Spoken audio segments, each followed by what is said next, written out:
The cursed town of Centralia, America's gate to hell. The fire that never died. Centralia, Pennsylvania was once a quiet town. Just 5 streets, a post office, a few bars, and the steady rhythm of coal mining beneath its feet. It wasn't extraordinary. It wasn't notorious. It was simply home. That is until May 27th, 1962, when the town made a small decision that would spark a catastrophe it could never contain. The borough council ordered the town landfill to be burned, a routine cleanup before the annual Memorial Day parade. A group of volunteer firefighters lit the trash and watched it smolder.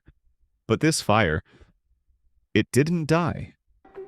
Instead, it slipped through an unsealed opening in the pit and found its way into the abandoned coal mines running like black veins beneath the town. What should have fizzled out in hours began to spread with unnatural speed, deeper, hotter, and hungrier than any fire before it. Scientists would later say the blaze ignited a vein of anthracite coal, nearly impossible to extinguish. But locals began to whisper something else. The coal wasn't the first thing that caught fire. Something older, something buried, woke up. Strange things began happening almost immediately. Patches of ground turned hot enough to burn through shoes. Smoke began curling up through cracks in the earth, carrying with it a sickly sweet smell, like decaying flowers and sulfur. Trees died from the roots up. Animals vanished. Yet no one could agree on how deep the fire had gone. Every attempt to map or seal it failed. Thermal readings showed temperatures impossibly high, concentrated in impossible shapes, not spreading like a normal underground fire, but converging, almost like it was seeking something. And still, it burned. Not for weeks, not for months, but for years. Decades, generations. No one could see it, but it was there, just beneath the town. A living, shifting inferno that defied science and resisted control. The smoke that rose carried with it more than heat. Some say it whispered if you stood too close. One geologist who tried to chart the underground blaze suffered hallucinations and quit his work. His final notes were incoherent, but one sentence was repeated, scrawled again and again in red ink. The fire is listening. Centralia, once just another dot on a Pennsylvania map, was no longer just a town. It was the site of something ancient, and something had been waiting to burn. Silence began to settle above ground. Not the kind that comes from peace, but the kind that follows after something terrible and unfinished. At first, it was subtle. A child didn't show up to school. A neighbor's house sat dark for days. Then entire households were gone. No goodbye, no packing, no car tracks. Just cold meals on kitchen tables, laundry halfway folded, doors left ajar like the families had vanished mid-step. The town chalked it up to fear. People fleeing the growing disaster, but others weren't so sure. Because those who left by choice at least took their things. These people left everything. And then came the journal. It belonged to Helen Morrison, a middle school teacher who had lived in Centralia her whole life. She'd grown increasingly anxious in the months after the fire began, complaining of vivid nightmares and the strange smell of burning flowers in her home, even when windows were sealed tight. Her journal entries started routine. Ground still warm today. Tom says it's just steam from the mines, but the smell's getting stronger. I had another bad dream. Something crawling out of the cracks. Then, weeks later, I'm hearing things in the fog. At first I thought it was kids, but it's too late. They say my name. I'm not sleeping. Her last entry is short, sloppily written. Some of the ink smeared as if her hand had trembled. It's watching us from the smoke. Helen was never seen again. Her car remained parked, her wallet untouched, her house unlocked. Just the journal left on her kitchen table. Then came more disappearances. A gas station attendant, a family of 5 on Locust Avenue, an elderly couple whose phone went dead mid-call. When local police began filing reports, many of those reports themselves would later go missing from the town archive. The few that remain are eerily vague. No mention of signs of struggle, no details about when or how the people vanished. Rumors spread. Some said the fire released toxins that caused hallucinations or memory loss. Others blamed mass hysteria. But beneath all the speculation, a darker truth pulsed through town. The fire was not just destroying the land, it was erasing the people.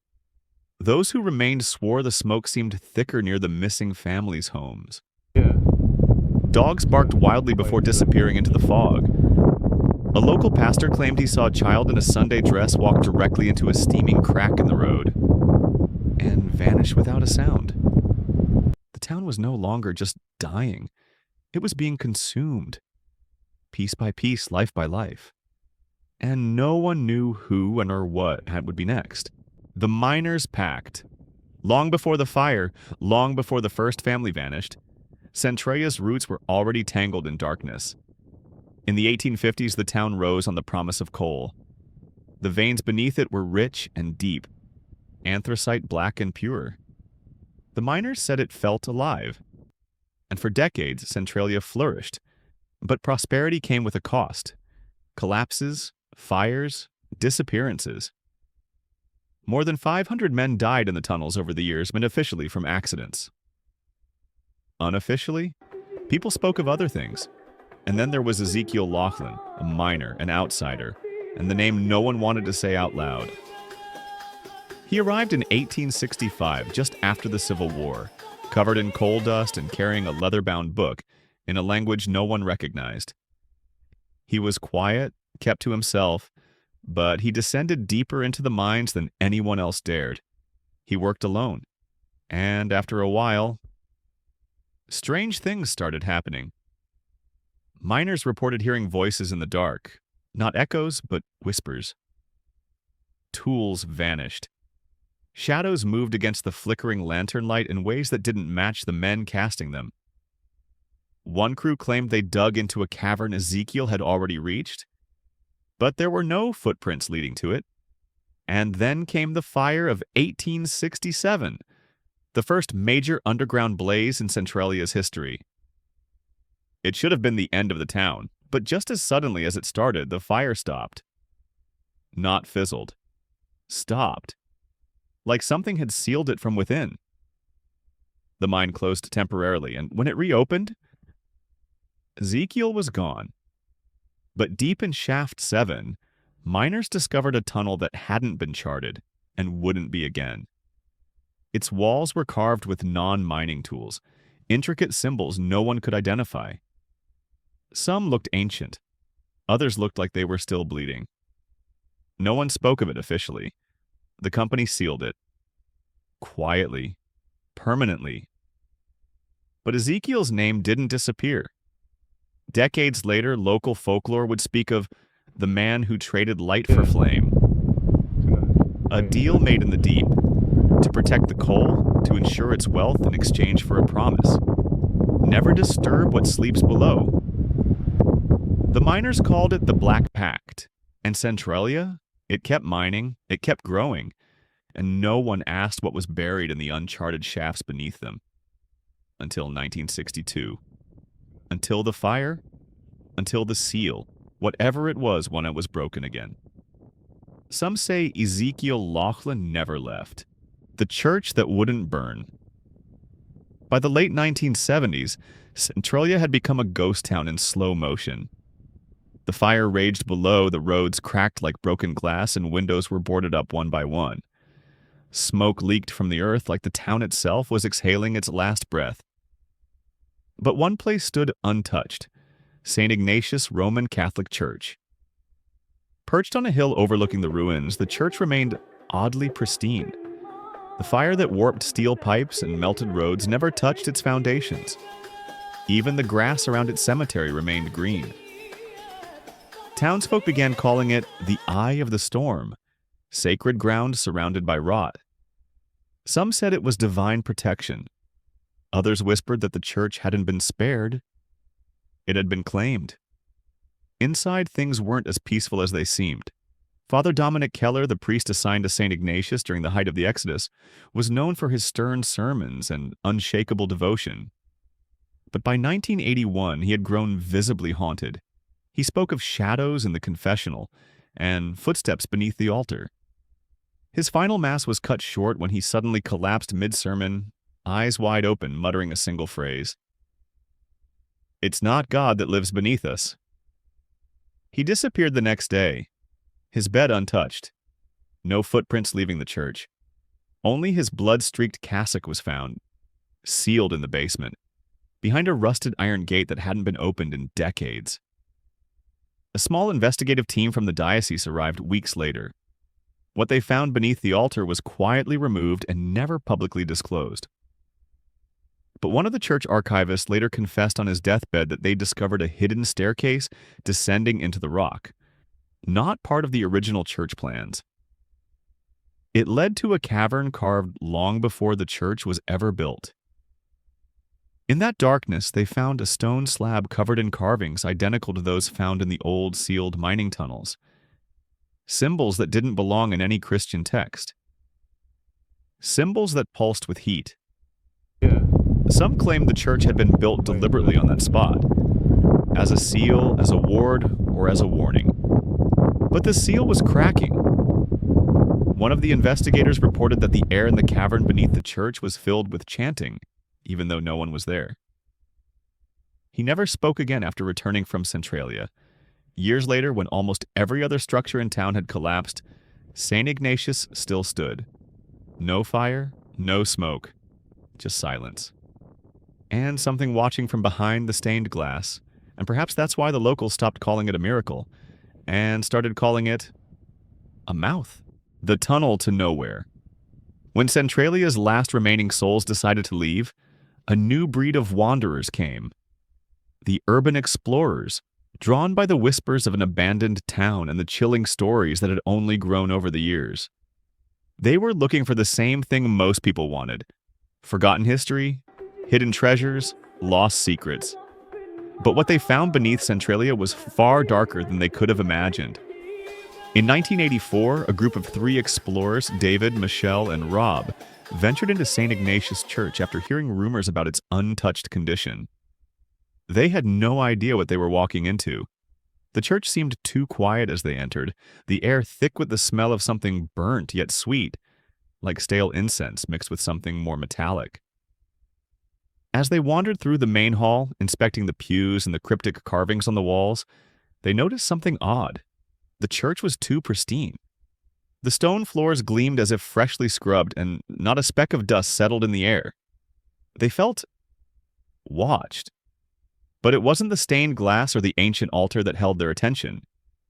It was the doorway beneath the altar, a heavy, rusted iron door that had long since been sealed shut. They had seen no mention of it in the church's original blueprints. Michelle, the most determined of the group, found a cracked piece of wood in the corner of the church. After forcing it open, they discovered the hidden staircase, narrow and winding, leading deep into the earth. At first, it seemed like a simple forgotten cellar, but as they descended, the temperature began to drop, and a strange pressure seemed to build in the air. The further they went, the harder it became to breathe, the more oppressive the darkness. The walls around them were slick with moisture, covered in the same symbols they had seen in the mines. Only these felt different. Ancient, almost alive. Then came the whispers. Soft at first, almost imperceptible over the sound of their footsteps. But the further they descended, the louder it grew. A rhythmic chant in a language none of them recognized. A low, guttural murmur that seemed to pulse with the walls themselves. David, unable to shake the feeling of being followed, turned back to the stairs. But it was too late. The door at the bottom of the stairs was made of stone. Heavy, etched with strange patterns, so intricate they seemed to shift under the dim light of their flashlights. As they approached it, the chanting intensified, now clearly audible, as if it were coming from inside the door. Rob reached out, his hand trembling, but just as his fingers brushed the stone, the ground shifted beneath their feet. A low rumble reverberated through the floor, and the wall on the right collapsed inward, spilling dust and ash into the tunnel. For a moment, everything went still. The air grew cold, the chanting cut off abruptly, and the faint light from their flashlights flickered. Michelle screamed as she pointed towards the end of the tunnel. Figures moving in the shadows. Tall, thin, and wearing cloaks of dark smoke that seemed to blend into the very walls of the tunnel. The explorers scrambled back, their hearts racing, the whispers growing louder with every step. When they finally made it back to the surface, the door had disappeared. The staircase that led to it was now gone, sealed by earth and stone. No trace of the tunnel remained, only the faint scent of sulfur lingered in the air. David, Michelle, and Rob left Centralia that night, vowing never to speak of what they had seen. But before they left, they passed the church again, noticing something they hadn't before. A new symbol had appeared scrawled across the wooden door. A symbol that none of them could understand, but all of them could feel. That night, as they drove away, they saw something in the rearview mirror, a figure standing in the church window, watching them leave. A figure that hadn't been there when they arrived. Possessed ground. By 1987, Centralia had become more than a town on the brink of extinction. It had become a place of slow madness, where the very earth itself seemed to conspire against those who remained. Most had fled, their memories fading like smoke. But a handful of souls refused to leave, clinging to what was left of their homes, of their lives. They were the last ones who hadn't abandoned the town to the fire and its secrets. At first it seemed like the fire itself was the only thing left alive in Centralia, the heat beneath the streets, the smoke that billowed from cracks in the earth. But soon the fire wasn't the only thing changing. The ground beneath their feet began to take on a life of its own. It wasn't just that the earth grew warmer, it was something more insidious. Norman Howard, a retired coal miner who had spent decades working the very shafts that now burned beneath his feet, was the first to notice.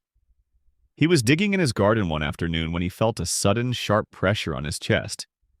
The earth seemed to pulse beneath him, and he collapsed to his knees, gasping for air.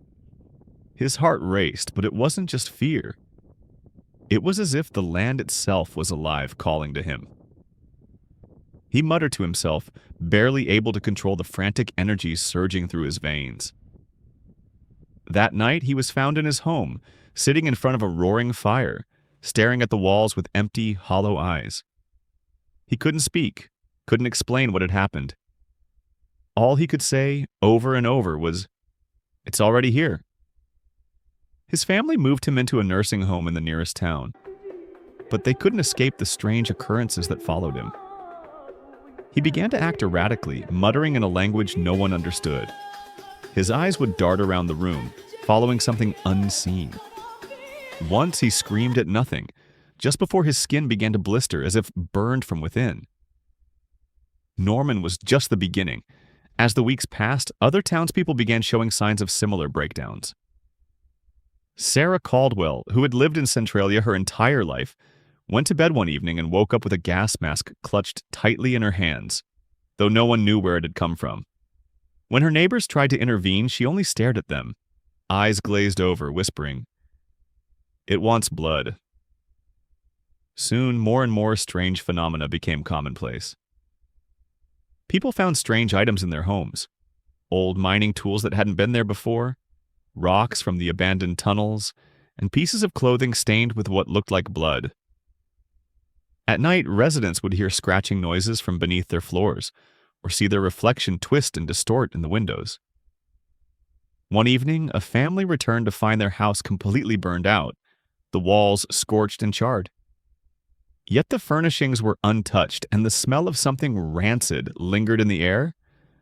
The husband, Walter Ferguson, who had lived in Centralia his entire life, spoke of waking to the sound of footsteps walking through his house, except there was no one there. But the most disturbing event occurred when a young child, Jenna Prescott, was found in her yard, staring at the ground. Her parents described how she had been perfectly normal just moments before, but when they found her, her eyes were blackened and hollow, her voice barely a whisper. "It's coming from the earth," she said. "It wants me to follow it." The townspeople were no longer just afraid of the fire. They were terrified of the land itself, of something deep beneath the surface that was pulling them in, changing them. It wasn't just the fire that had its hold on them anymore. It was the land that had claimed them slowly, quietly through the years. In a final act of desperation, a group of remaining residents gathered one night and tried to seal the town off. They placed symbols around the streets, marked off the borders with crosses and salt, and burned whatever belongings they had left. But as they lit the final fire, a thunderous crack split the sky, and the ground beneath them seemed to roar in anger. They ran, but when they reached the outskirts, it was too late. The fog had already rolled in, thick and suffocating, swallowing the town whole.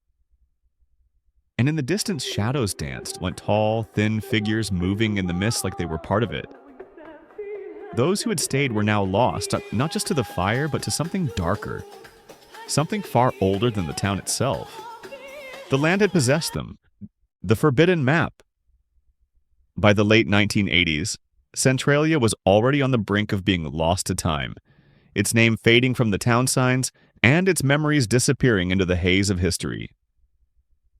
The remaining survivors were few, scattered and haunted. But in the shadows of the town's final days, a discovery would be made, one that would unravel the last thread of hope and bind the cursed land to an even darker fate. It all began when Dr. Thomas Griffith, an archaeologist from a nearby university, ventured into Centralia to conduct a study on the town's unique history. He had heard the legends, the ghost stories, the rumors of something ancient beneath the town, and believed they were simply that, legends. He had no idea how close he was to the truth.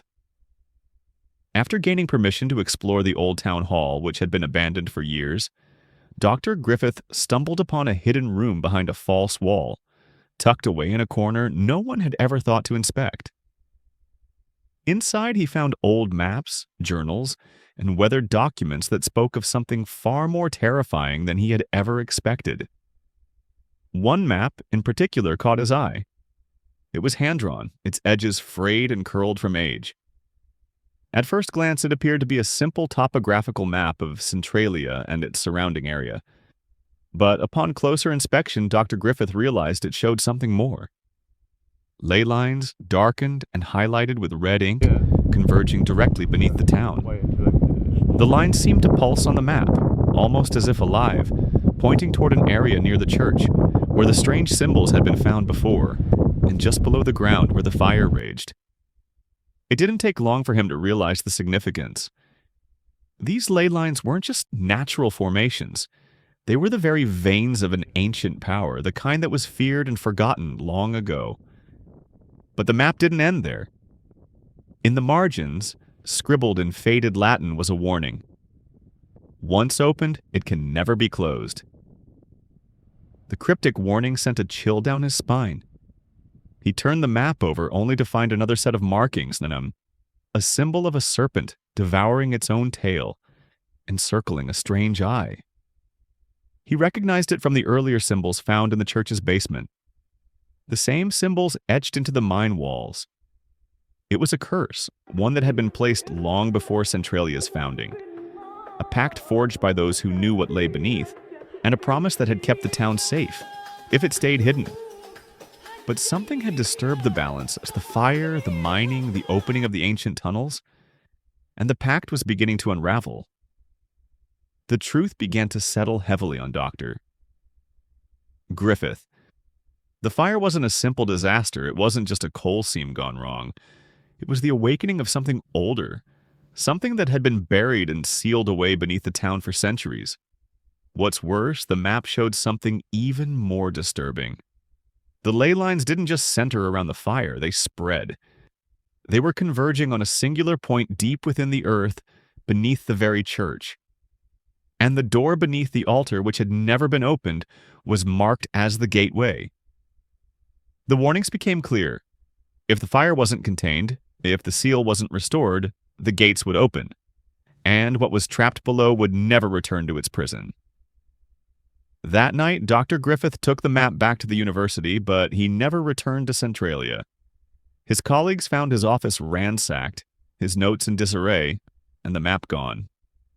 There were whispers of strange lights seen on the horizon where Centralia once stood, and a trail of black ash leading to a nearby cemetery. The town was not just cursed because of the fire, it was built over a gateway to something ancient, a force that the miners, the builders, the town itself had never fully understood.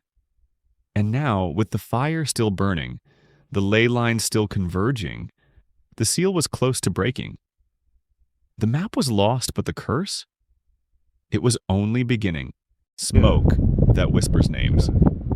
As Centralia's descent into darkness continued, something far more insidious began to manifest. A voice. It was faint at first, like the distant murmur of wind through the trees. But as the months passed, it grew louder, more insistent, and it was coming from the very earth beneath their feet. Those who remained in Centralia, the few stubborn souls who refused to leave, began hearing things. At night, when the smoke from the fire thickened and the fog rolled in, they could hear whispers. Low, guttural, and far too clear to be mere imagination. It wasn't the sound of wind or animals. It was something else. A deep, penetrating voice that seemed to call them by name. Margaret Riley, one of the last residents still clinging to her family's property, was the first to hear it. She was outside trying to collect firewood as the smoke curled up from the ground. She paused, her breath catching in her throat when she thought she heard her name, faintly through the thick air. Margaret? Margaret? At first she thought it was a trick of the wind, but when it came again, clearer, more distinct, she froze. The voice wasn't calling her in the normal way, it was a plea, like a whisper filled with desperation, as if it were trapped beneath the earth trying to escape.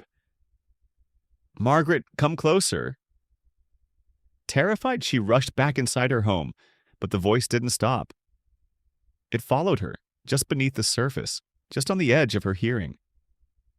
It pulled at her mind, relentless and cold. By morning, she was missing.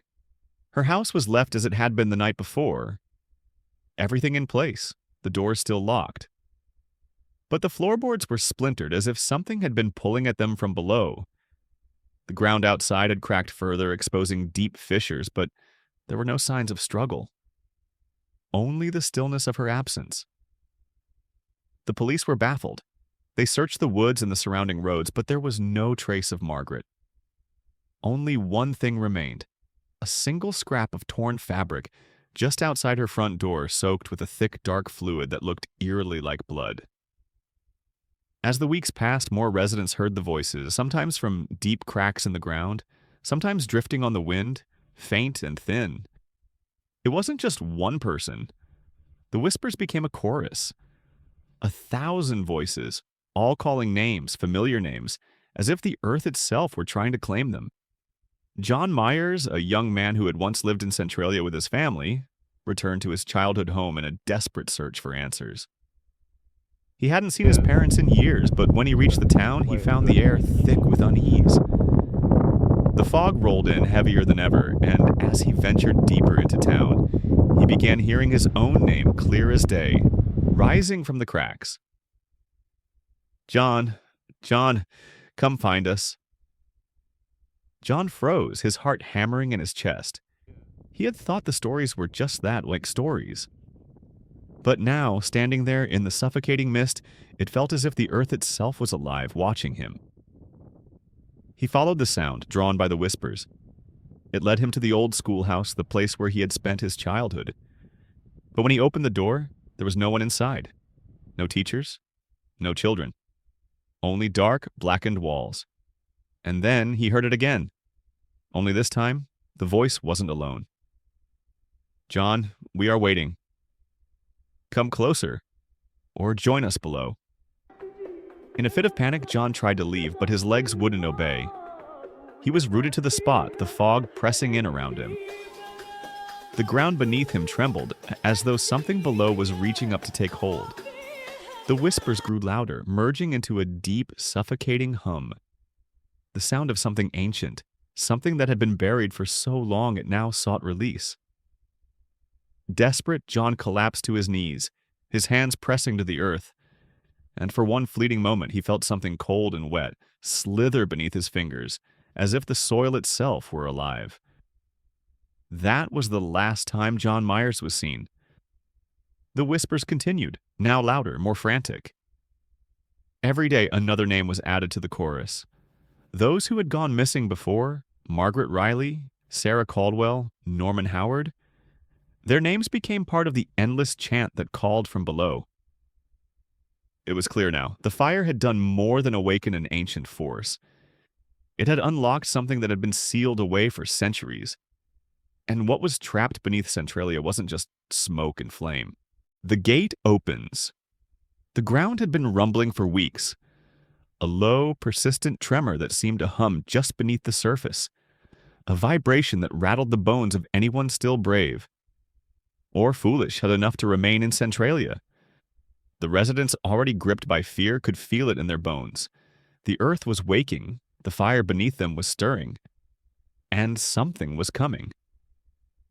By the end of 1992, the tremors had become more frequent, more intense. The fog thickened to an impenetrable wall that swallowed the town whole, distorting the world around it. The church stood as the last semblance of sanity, but even it seemed to tremble in the shadow of what was brewing. The night of the final quake, December 5th, the earth split open with a deafening roar. The ground beneath St. Ignatius Church cracked first, sending massive fissures through the gravel-strewn streets. A violent crack tore down Locust Avenue, pulling the asphalt into jagged, uneven shards. For a moment, the town was swallowed by darkness, and then light. A sickly, unnatural glow poured from the newly opened fault lines. It was like the fire itself had burst forth, but there was something else. Something far worse. From the depths of the earth, a stone door that had long been buried beneath the church's altar, the one that had been sealed for centuries, groaned and cracked, releasing a sulphurous mist into the air. The fire that had consumed Centralia for decades flared with a new intensity, its heat palpable, but now it seemed to burn with a dark purpose. The ground trembled again. This time, it was no longer just a rumbling. It was a roar. The gateway had been breached. At the edge of the fault line where the fire's fury met the churning earth, the fog thickened until it took on a living, writhing form. Shapes began to emerge. Dark, formless figures that moved with an unnatural grace, like shadows that had been waiting to step into the light. The very air seemed to hum with their presence, an oppressive weight that pulled at the hearts of anyone still alive. And then, through the fog, they came. Figures. Tall, thin, and almost translucent, their faces hidden beneath dark veils of smoke, their movements fluid, ghost-like. The whispers had grown louder now, but it was no longer the soft, haunting voices of the missing residents. It was something else, a chorus of voices together, speaking in unison, from deep within the earth. The gate had opened, and the souls that had been trapped below, the ones that had been bound by an ancient pact, were now free. But they weren't the only ones emerging. The ground trembled once again, and with a violent burst, the figures are no longer just shadows, but became solid. Their bodies were wreathed in flames and smoke, and their eyes glowed with an otherworldly light. They moved toward the center of the town, where the fire raged beneath the earth, and the stone door at St. Ignatius Church opened fully, revealing the dark passage beneath. But it wasn't just souls rising. From the depths, something far darker followed. A creature of smoke and flame, half-formed and barely visible, emerged from the hellish abyss. It was a twisted thing, made of fire and shadow, its form constantly shifting. A massive ancient demon, shackled by the pact of the miners, and now free to claim its vengeance on the land that had been its prison. The last few residents of Centralia could only watch, frozen in terror, as the creatures and the demon began to move toward them, towards the heart of the town. Suddenly there was a sound, deep and awful, a cracking roar as the ground gave way beneath the church. The demon, towering over them, its shadow stretching across the land, lifted its head to the sky and let out an unholy scream that echoed through the fog, shaking the very foundations of the earth. This was no ordinary earthquake, it was the end. For years the town had been slowly consumed by fire, Now it was being swallowed by something far worse, the release of an ancient force, a curse that had been buried under the coal mines, under the church, under the very town itself. The fire had only been the beginning. The true horror was now awake. And as the last tremors shook the land, the town of Centralia was no more. It had become a gate, a portal between the living world and the abyss beneath. The town that burned through time. Centralia was gone, erased. Once a vibrant mining town, it had faded away under the pressure of fire, smoke, and a curse that no one could understand. But in the final moments, as the earth split and the demonic figures emerged from the abyss, something else was revealed. Something far darker than anyone had ever imagined. Centralia wasn't just a town, it was a sacrificial seal, a gate. Placed where the lines of reality and the underworld converged, it had been built over the very doorway to hell itself. And the fire, the smoke, the underground mines were all part of a centuries-old pact made to keep something sealed away. The fire wasn't an accident. It wasn't just an unstoppable disaster. It had been intended. The history of Centralia stretched far beyond its coal mines and its founding in the 1800s. Its roots went back to the earliest days of European settlers when ancient rituals were brought to the land by those who had already forgotten the true meaning of the curse they had inherited. Hundreds of years before the town's founding, a group of settlers came upon the land. But they weren't the first. Beneath the earth, they found something older buried for millennia, a gateway to a realm beyond. A terrible force slumbered beneath the soil, bound by the very land itself. The settlers built their town atop it, unknowingly, and began to mine the coal, unaware that the very veins of ore ran through a portal to the underworld. But this was no accident. The town was built to contain that force. The first miners, desperate to control the curse they had disturbed, forged a pact with a dark entity that lived beneath the earth. In exchange for wealth and prosperity from the coal mines, they would keep the gateway sealed, bound by blood, fire, and the very earth itself. And so the pact was made. For centuries, the town thrived on the riches of the land, while the entity beneath was kept locked in its prison. But the cost of keeping it contained was always there, buried deep in the town's foundations. The pact could not last forever. It needed to be renewed. As the years passed, the town grew and prospered, but the power that held the curse at bay began to weaken. The fire of 1962 wasn't an accident. It was the first crack in the seal, a trigger that would slowly open the gateway beneath. The fire was meant to burn through the land, to weaken the barriers that had been holding the dark forces below. The flames were the beginning of a slow, inevitable unraveling. By the time the final quake hit, it was too late. The gateway had been opened, and the demon, the ancient force trapped for centuries with Dibai, was now free. The cursed souls of those who had been bound to the land were no longer prisoners. They had become the harbingers, the ones who would call others into the abyss. As the last tremors shook the land and the demon took its first steps back into the world, something else became clear. Centralia's destruction wasn't the end. It was the beginning of a cycle that would repeat over and over again. The fire, the smoke, the curse, they weren't isolated events. They were part of a greater pattern, a series of rituals and sacrifices that stretched across time, each generation unknowingly fueling the next. The town of Centralia was not just consumed by fire, it had burned through time.